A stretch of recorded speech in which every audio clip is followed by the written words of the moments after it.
Bismillahirrahmanirrahim. Kita mungkin secara umum mengenal ulama mazhab. Kalau dari susunan, yang pertama Imam Abu Hanifah, yang kedua Imam Malik, yang ketiga Imam Syafi'i, yang keempat Imam Ahmad, rahimahumullahu ta'ala jami'an. Yang perlu kita ketahui, ulama mazhab itu bukan 4, tapi banyak. Tapi kenapa kita tahu hanya 4 saja?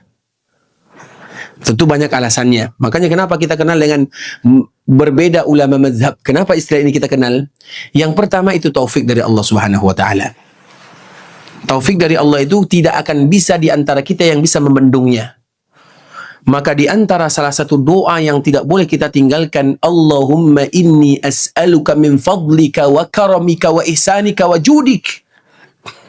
Kita itu meminta karunia. Ya Allah, berikan kepadaku karena karuniamu, taufikmu, karena kemuliaanmu, karena kasih sayangmu. Karena kalau Allah sudah memberikan karunia, taufik, kasih sayang, maka tidak akan ada manusia yang bisa menghalangi. Diberikan kesehatan, diberikan kemudahan, dilimpahkan rezeki, dipanjangkan umur, diberikan keberkahan. Itu semua karunia dari Allah Subhanahu wa taala. Maka doa yang terbaik itu adalah kita meminta dengan karunia Allah. Allahumma inni as'aluka min fadlik. Karena fadlun itu artinya, fadlun itu kalau bahasa diterjemahkan ke bahasa kita kelebihan. Kelebihan dalam segala hal. Kelebihan dalam umur, kelebihan dalam harta, kelebihan dalam keturunan, kelebihan dalam kebaikan, kelebihan dalam keberkahan, kelebihan dalam semuanya. Makanya kalimat fadlun itu banyak akan kita temukan dalam Al-Quran. Maka kita meminta kepada Allah, ya Allah berikan aku, misalnya kita meminta apa misalnya. Tapi ingat dulu, Allahumma inni as'aluka min fadlik, fadlik. Fadlika itu dengan apabila Allah sudah memberikan fadl, maka tidak akan ada manusia yang menghalangi. Walau semua dunia ini sepakat bahwa orang ini tidak boleh seperti ini, maka Allah akan tetap bagi. Itu fadl namanya. Makanya urusan kita dengan Allah Azza wa Jal, sehingga apabila urusan kita dengan Allah, tidak akan kita pernah takut akan manusia, sebagaimana kita juga akan tidak lagi berharap kepada manusia. Baik, kita lanjutkan. Artinya ulama mazhab ini, mazhab itu tidak ada di zaman ulama mazhab. Jadi ulama mazhab itu tidak pernah sengaja mereka buat mazhab. Bisa dipahami? Imam Syafi'i tidak pernah menyangka kalau se-Indonesia ini akan memakai mazhabnya, tidak akan pernah menyangka. Karena dia di zaman dia menyebarkan ilmu, menyampaikan pendapat, selesai. Dia tidak akan pernah menyangka kalau dia punya mazhab berikutnya. Makanya mazhab itu baru muncul setelah mereka meninggal semuanya. Baru dikenal, oh inilah mazhab Abu Hanifah. Oh inilah mazhab Malik. Oh inilah mazhab Syafi'i. Oh inilah mazhab Ahmad. Karena mazhab itu artinya cara pandang dalam mengambil dalil. Dalil itu kadang-kadang satu. Tapi cara pandang berbeda. Itu masalahnya. Misalnya, kita contohkan ini misalnya. Setiap kita memandang ini, pasti kita punya kesimpulan masing-masing. Ada yang mengatakan warnanya bagus. Ada yang mengatakan warnanya tidak bagus. Ada yang mengatakan ini tempat ini paling disukai oleh perempuan karena warna-warni. Ada yang mengatakan tempat ini bagus untuk... Padahal tempatnya cuma satu, tapi cara pandangnya tak sama. Kalau kita tanya satu-satu, apa pendapat Bapak tentang ini? Pasti jawaban kita tak sama. Itu disebut dengan madhab. Maka diambil dari kata-kata zahaba. Zahaba itu asal katanya ada pergi. Mazhab, dia pergi kemana? Pergi itu banyak. Bisa ke depan, ke belakang, ke samping kanan, ke kiri. Perginya kemana? Maka itu disebut dengan mazhab. Imam Syafi'i perginya ke sini. Karena pandangannya seperti ini. Imam Malik perginya seperti ini. Karena pandangannya seperti ini. Maka disebut dengan mazhab. Agar kita tahu apa makna mazhab. Jelas sampai sini? Kita satu-satu ya. Kita sebenarnya bukan ramah tamah ya, tapi membuat kepala pecah ini. Baik ya. Baik. Baik. Kemudian kita lanjutkan. Jadi mazhab. Nah, apabila kita tahu mazhab itu arti secara artinya, ini pendapat, apakah setiap ulama itu pasti benar mazhabnya? Bisa jadi benar, bisa jadi karena maknanya pendapat, bisa dipahami. Karena yang manusia yang sempurna itu adalah manusia yang tidak sempurna. Dan manusia yang mengatakan sempurna adalah mereka yang tidak sempurna. Paham? Tanda kesempurnaan kita, pahami baik-baik ya. Tanda kesempurnaan kita adalah karena kita tidak sempurna. Jadi apa tanda kita sempurna? Manusia ini sempurna atau tidak? Sempurna. Apa tanda sempurnanya? Tidak sempurna. Paham ini? Ini mulai kepala sedikit panas nih. Baik, kita ulang lagi. Manusia ini sempurna atau tidak? Apa dalilnya? Walaqad khalaqnal insana fi ahsan. Bukan hasan, ahsan. Apa perbedaan hasan dengan ahsan? Hasan itu artinya sempurna. Ahsan itu artinya paling sempurna. Allah mengatakan hasan atau ahsan? Berarti kita sempurna atau tidak? Apa tanda kita sempurna? Apa tanda kita sempurna? Tidak sempurna. Itu baru. Paham ini maksudnya? Tanda kita sempurna adalah karena kita tidak sempurna. Dan orang yang mengatakan saya sempurna berarti dialah yang tidak sempurna. Karena yang sempurna secara mutlak hanyalah Rabbul Izzati wal Jalalah. Makanya tanda kita sempurna, kita tidak sempurna. Makanya tanda orang pintar adalah ketika dia jahil. Sulit ini ya. Tanda orang pintar karena dia tidak pintar ya. Karena ada kejalan. Coba kalau ada orang yang juara selalu, tidak pernah tidak juara. Kira-kira orang ini sempurna atau tidak? Kami pernah menemukan ada orang dari TK, SD juara 1. Kemudian SMP juara satu semuanya, tidak pernah juara. Pas kuliah tidak lulus, langsung gantung diri. Kenapa? Karena dia merasa selalu juara. Tiba-tiba dikala dia tidak juara, dia merasa gagal. Makanya gagal itu tanda sempurna. Paham ini betul ini? Rasakan dulu, oke. Baik. Sama dengan kaidah ini. Orang yang bermasalah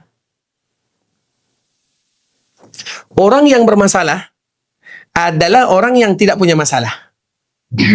Orang yang punya masalah, kita ulang lagi, orang yang ini pikir baik-baik ya. Orang yang bermasalah, masalah itu bukan masalah. Yang masalah itu adalah orang yang tidak punya masalah.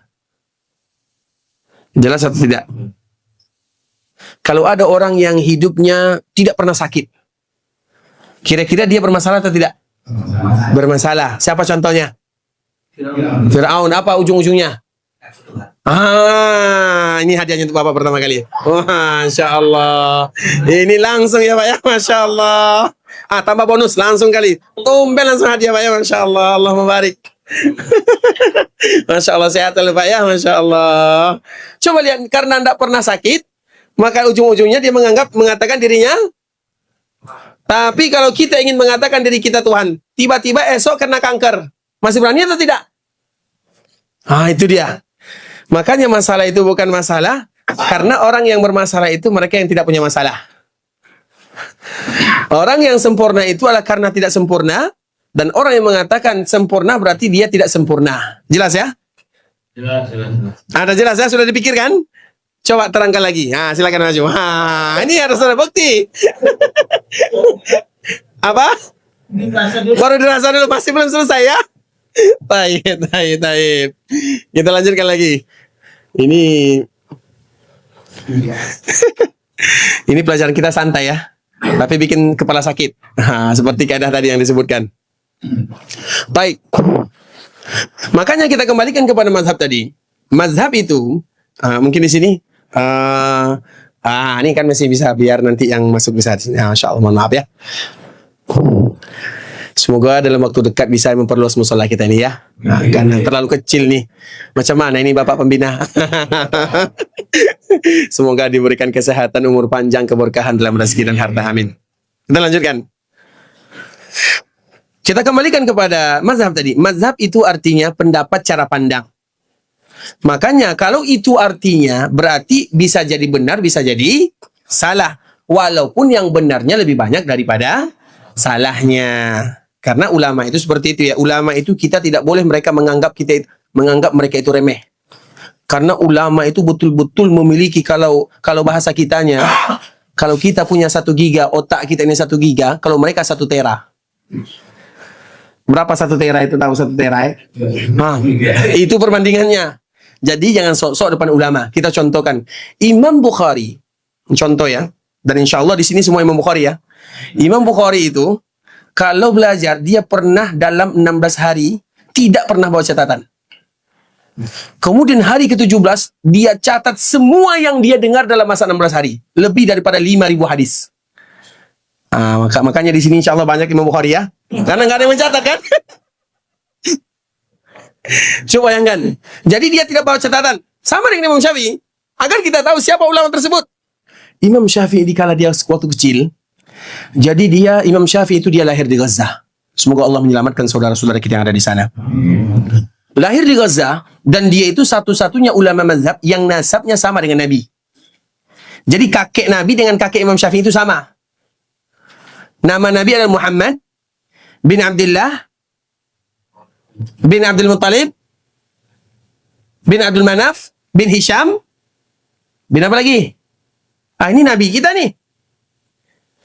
Bin Hisham bin Abdul Manaf bin Qusay bin Kilab bin Murrah. Banyak ya. Qusay ini kakek Nabi dan kakek Imam Syafi'i, sama kakeknya. Itu kelebihan Imam Syafi'i. Jadi kalau ada yang bertanya, kenapa kamu bermadzhab Imam Syafi'i? Karena kakek Nabi dengan kakek Imam Syafi'i sama. Itu saja jawabannya. Itu salah satu ya. Karena setiap ulama itu mereka punya kelebihan masing-masing. Imam Syafi'i, dia lahir di Gaza. Kemudian dikala masa umur, ada yang menyebutkan 2 tahun, ada yang menyebutkan 4 tahun atau 6 tahun, dia dibawa oleh ibunya pergi ke Mekah untuk belajar agama. Sampai di Mekah, dia belajar ke sebuah kabilah Bani Huzail. Bani Huzail itu kabilah yang jauh di Mekah. Kenapa harus kabilah? Karena kabilah ini kampung. Karena kampung itu lebih sempurna bahasanya, lebih asli. Sama dengan Nabi. Nabi waktu kecil di mana? Bani Sa'idah itu di mana? Taif. Ini hadiahnya, Masya Allah. Silakan, Masya Allah. Sudah pernah pergi ke Taif? Masya Allah. Semoga dipanggil lagi ya. Masya Allah. Masya Allah sehat selalu ya. Masya Allah. Barakallahu fiik.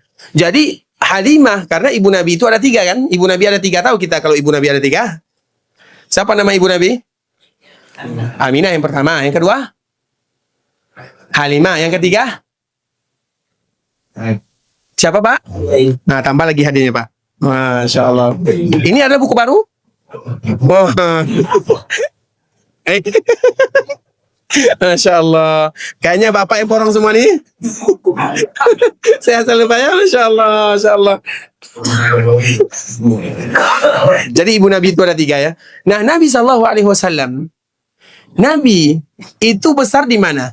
Kecilnya di Taif. Taif itu kampung atau kota? Makkah itu kampung atau kota? Kenapa Nabi ke Taif? Bahasa salah satunya.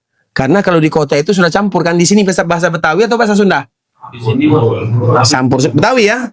Marah nanti yang Sunda. Syafi'i sebutnya sapi. Nanti marah nanti orang Padang. Orang Padang marah orang Padang. Nah, macam mana? Berarti campur kan? Nggak bisa lagi di sini Betawi, nggak bisa lagi. Ini Sunda nggak bisa lagi. Di sini Padang nggak bisa lagi. Karena sudah bercampur. Bisa dipahami. Nah, begitu juga Mekah. Semua datang ke sana. Bercampur. Kalau Nabi tumbuh di Mekah, nanti bahasa Nabi bercampur. Karena bahasa Arab dengan bahasa Habasyah lain. Orang Arab dengan orang Syam lain. Yaman dengan Arab lain. Walaupun mereka sama-sama Arab. Tapi lahjah, cara mengomong, cara bercakap itu lain. Bisa pahami ya? Makanya kenapa Nabi harus tumbuh di Taif, di kampung, untuk mengambil bahasa fusha asli orang-orang kampung. Begitu juga dengan Imam Syafi'i. Makanya Imam Syafi'i kalau dalam masalah bahasa itu nomor 1. Makanya jangan main-main dengan Imam Syafi'i. Nah, itu istilahnya. Taib, ini contoh saja. Kemudian Imam Syafi'i itu Bapak, ikhwatul Islam, Jadi dia pergi ke Huzail, namanya Bani Huzail.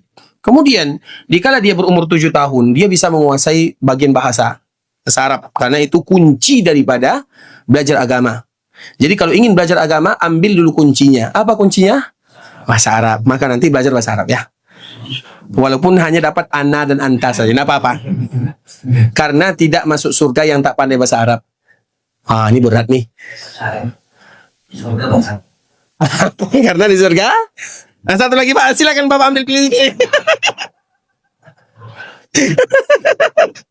Kayaknya Bapak yang borong hari ini ya. Masya Allah, Allah barik.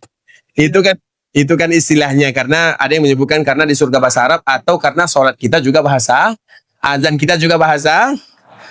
Gitu istilahnya. Jadi kalau jangan bersedih yang tak pandai bahasa Arab ya. Jadi ada makna tafsiran di belakangnya, seperti tadi salah satu contohnya. Taib, kemudian setelah 7 tahun dia pergi ke Madinah. Nah, itu ceritanya. Pergi ke Madinah, belajar kepada Imam Malik. 7 tahun itu besar atau kecil? Kalau anak kita 7 tahun, apa perangainya? Betah dia tidak duduk seperti ini? Tidak betah kan? Begitu juga di Imam Syafi'i. Jadi Imam Syafi'i datang ke kota Madinah, dan di Madinah itu ulama yang terkenal itu adalah Imam Malik. Imam Malik itu punya kitab namanya Al-Muwatta. Dan kitab Al-Muwatta itu adalah kitab yang paling benar setelah Al-Quran. Berarti mana yang paling pintar? Imam Bukhari, Imam Malik, atau Imam Syafi'i? Tadi Imam Syafi'i. Imam Malik gurunya. Mungkinkah murid lebih pintar dari guru? Mungkin. Kalau kita. Kalau mereka? Nah, macam mana? Imam Syafi'i masih 7 tahun. Imam Malik sudah mengajar hadis di Masjid Nabawi. Kemudian tiba-tiba datang Imam Syafi'i. Imam Syafi'i itu di antara salah satu kelebihannya, dia itu miskin. Jadi miskin itu kelebihan atau kekurangan? Atau takdir? Tergantung bagaimana cara-cara kita menyikapinya. Tapi semua takdir Allah pasti yang terbaik. Kaya bersyukur, miskin bersabar. Yang penting semuanya masuk surga. Nah, itu yang terpenting. Tapi terlepas daripada itu semua, jadi ketika Imam Syafi'i itu miskin, saking miskinnya dia tidak punya catatan. Untuk menulis tidak ada catatannya. Jadi bukan dia tidak mau catat, tapi karena memang tidak ada tempat untuk mencatat, dan alat untuk mencatat tidak ada. Kalau kita ada, alhamdulillah kan? Alhamdulillah. Nah, ketika dia sampai ke majelis Imam Syafi'i, jadi dia duduk, anak-anak duduk, kemudian dia seperti ini.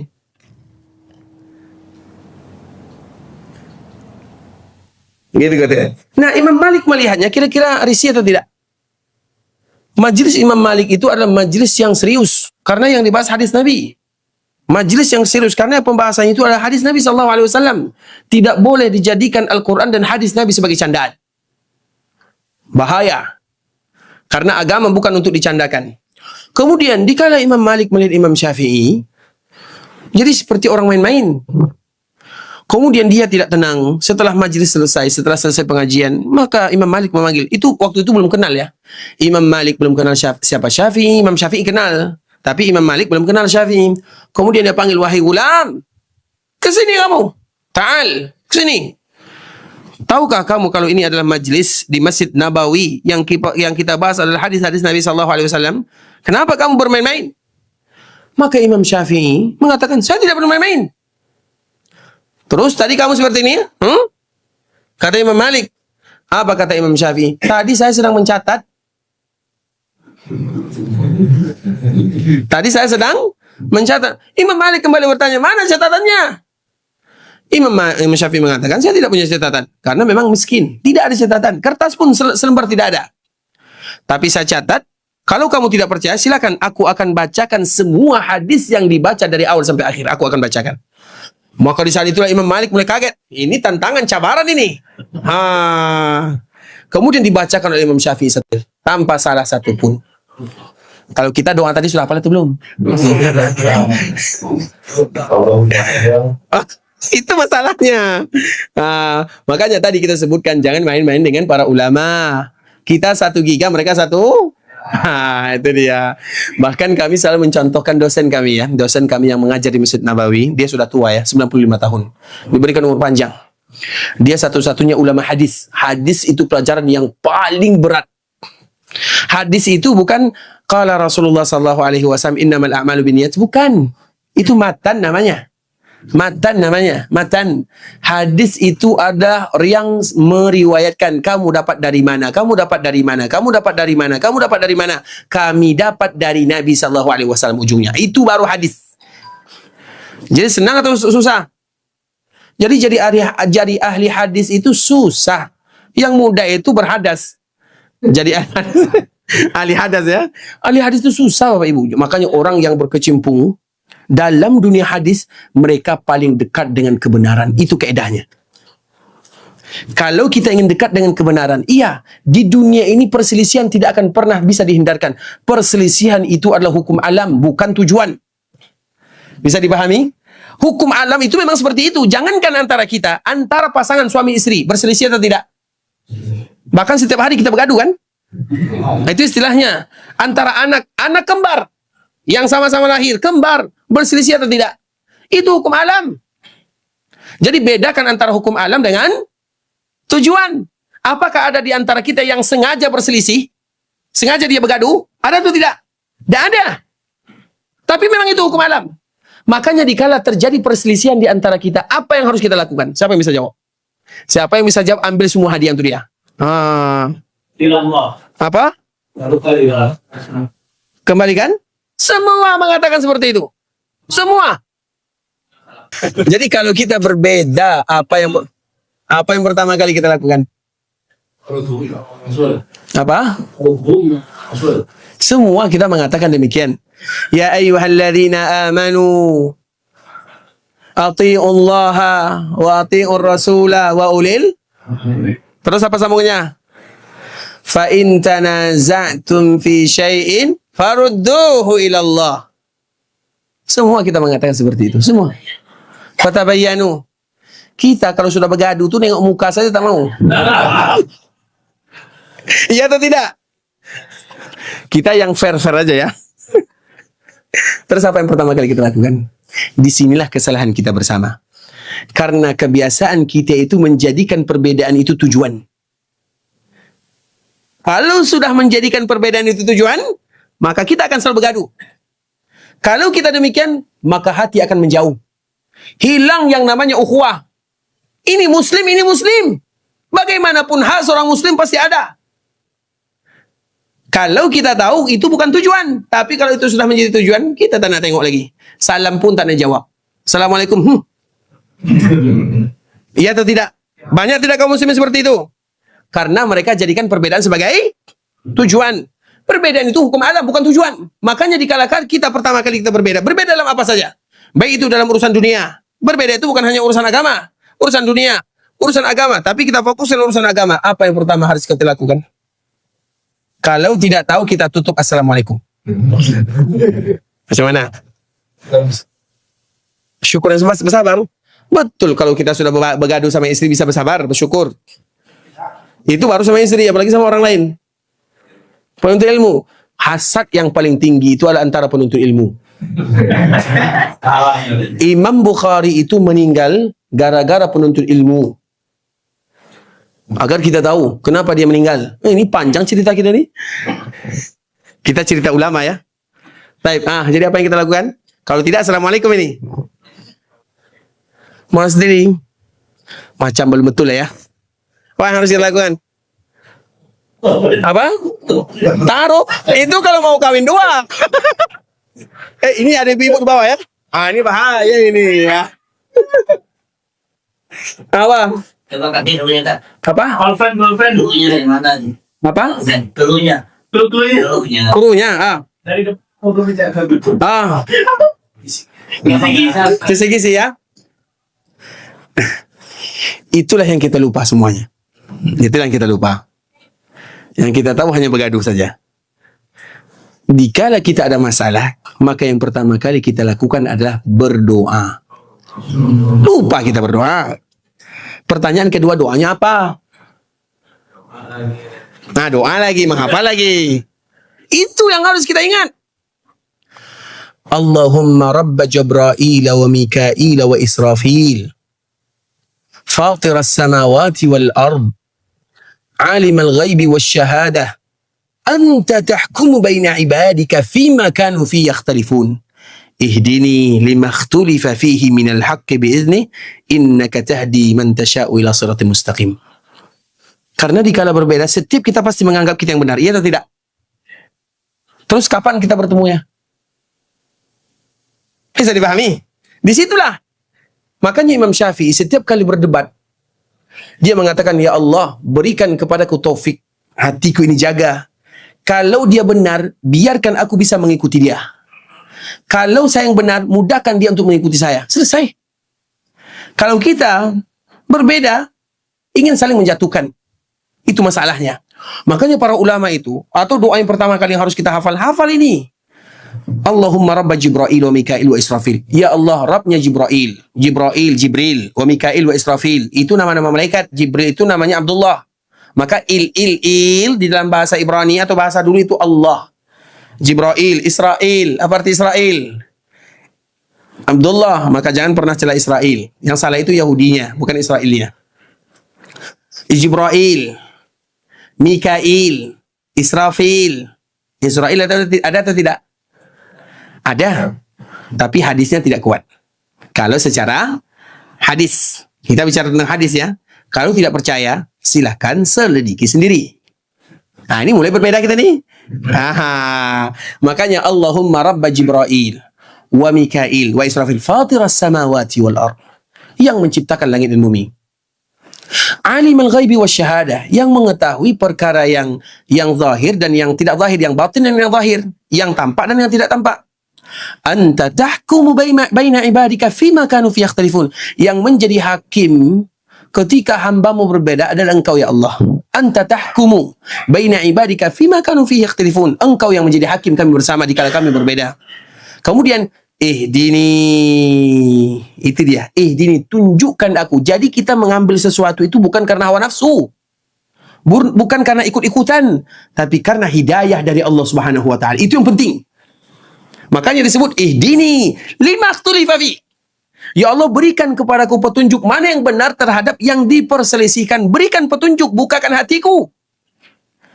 Ihdini lima ikhtulifa fihi minal haq. Yang benar itu yang mana ya Allah, tunjukkan. Karena yang kalau Allah tidak memberikan petunjuk, siapa yang memberikan petunjuk? Ihdini lima ikhtulifa fihi minal haq innaka tahdi ila siratim mustaqim. Karena engkaulah yang bisa memberikan petunjuk kepada yang jalan yang lurus. Pertanyaannya, kita sudah hafal atau belum? Nah, itu lagi masalahnya. Macam mana nih? Bisa dipahami? Jadi kita lanjutkan atau tidak? Cukup dulu sampai di sini. Cukup lah ya. Ini doanya sudah tidak hafal-hafal nih. Imam Syafi'i juga bukan kita kan? Imam Bukhari juga jauh. Macam mana nih? Allahumma rabba Jibril wa Mikail wa Israfil fatiras samawati wal ardi alimul ghaibi wasyahadah anta tahkumu baina ibadika fima kanu fi yakhtalifun ihdini lima ikhtulifa fihi minal haqqi biiznik innaka tahdi ila siratim mustaqim. Taib. Tadi ceritanya sampai di mana ya? Kami sudah mulai lupa nih.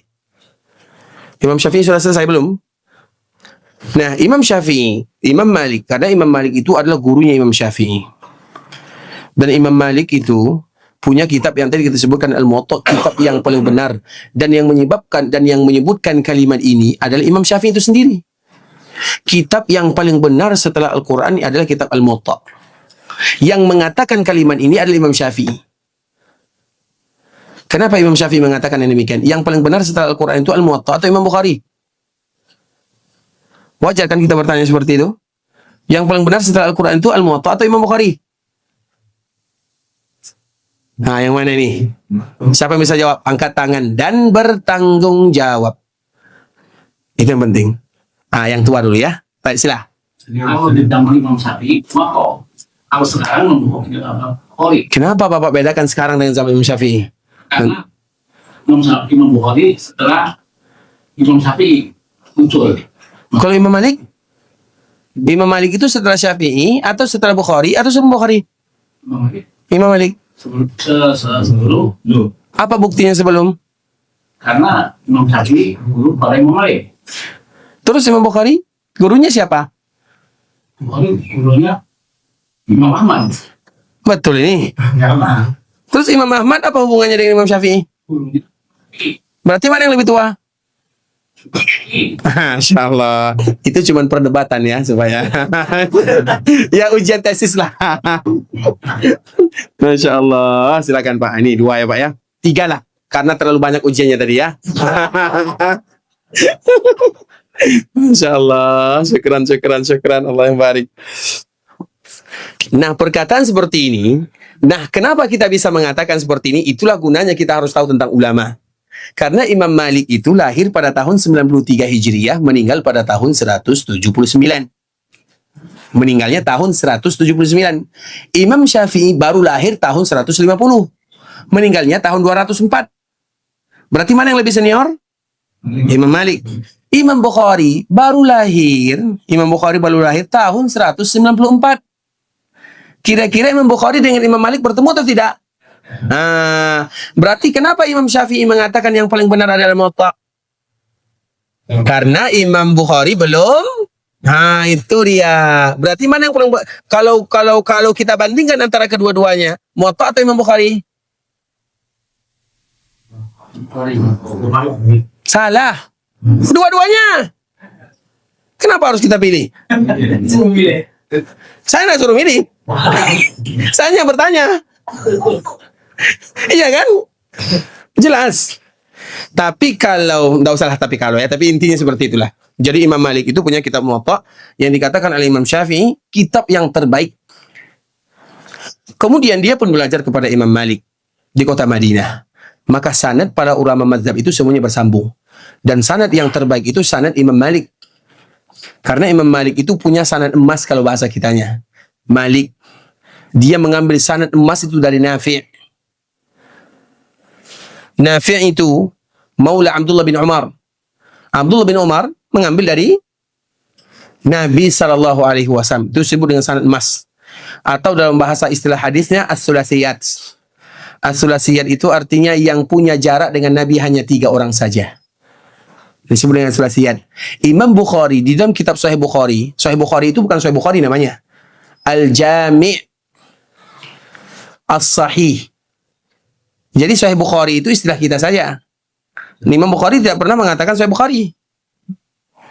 Bisa dipahami? Namanya adalah Al-Jami' As-Sahih. Al-Jami' As-Sahih yaitu perkumpulan hadis-hadis yang sahih. Al-Jami' As-Sahih. Apa tadi kita ceritakan? Tentang apa tadi ya? Saya lupa. Sanad ya. Sanad ini kalau Imam Bukhari dia punya 21 hadis dalam Sahih Bukhari Al-Jami' As-Sahih yang sulasiyat. Sulasiyat itu artinya yang karena semakin dekat jaraknya dengan Nabi semakin kuat. Sama dengan kita bercerita, saya mendapatkan kabar dari Bang Alpian. Bang Alpian mendapatkan dari abang kita, dari bapak kita. Kemudian jaraknya 2. Tiba-tiba datang Ustaz Harun, dia mendapatkan kabar dari sini. Baru ujung-ujungnya. Mana yang paling betul? Yang panjang sanadnya atau yang pendek? Nah, karena semakin panjang sanadnya semakin lemah. Makanya cerita itu kalau nggak bersanad berarti itu dia. Kan itu cerita kita manusia aja biasa. Begitu juga dengan hadis Nabi. Semakin singkat jaraknya dengan Nabi semakin kuat.